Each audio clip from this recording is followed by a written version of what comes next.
একেই যেন বলে বিনা দোষে কারাবাস। অপরাধ করলেন একজন, কিন্তু সাজা ভোগ করছিলেন আরেকজন। যেন এক আয়নাবাজি। শুনতে মনে হচ্ছে যেন কোনো সিনেমার গল্প, কিন্তু কক্সবাজারে ঘটেছে এমনই এক ভয়ঙ্কর ঘটনা। মৃত্যুর প্রহর গোনার সোনা মিয়ার দাবি ছিল ওই অপরাধী তিনি করেননি, কিন্তু কিভাবে অন্যের অপরাধে জড়িয়ে পড়লেন তিনি, আর কে খেলছিল এই আয়নাবাজি, শেষ পর্যন্ত যা জানা গেল।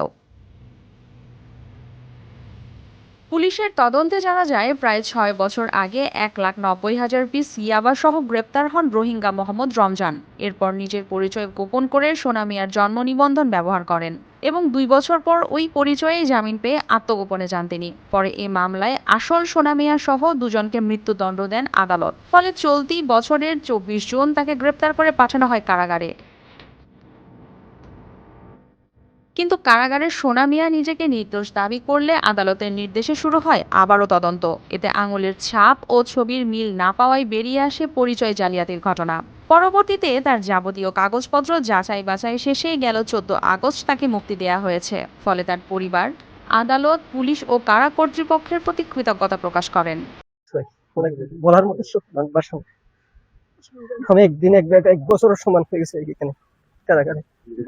জেলা সাফারের বলছিলাম, সুপারের বলছিলাম, কান্দে কান্দে আমার সুপার খুব চেষ্টা করতে। সুপার অনেক ভালো মানুষ, এক কারারক্ষী রহিম বলে, অনেক চেষ্টা করছে আমার লাগে। আমি ফাইল টাইল নিয়ে তদন্ত করে দেখে আমি না, তখন জানতে পারে সবাই জেলখানার লোক। আমার বাচ্চা কাচ্চা নিয়ে অনেক আমার আনন্দ লাগছে, এবং আমি আপনার কাছে অনেক এই যে আমার মনে স্যার আমার জন্য অনেক কিছুই করেছে। অন্যের অপরাধে মৃত্যুদণ্ডের দুয়ার পর্যন্ত গিয়েও শেষ পর্যন্ত মুক্ত সোনা মিয়া। তবে এ ভয়ঙ্কর আয়নাবাজির দায় কে নেবে? News desk, RTV।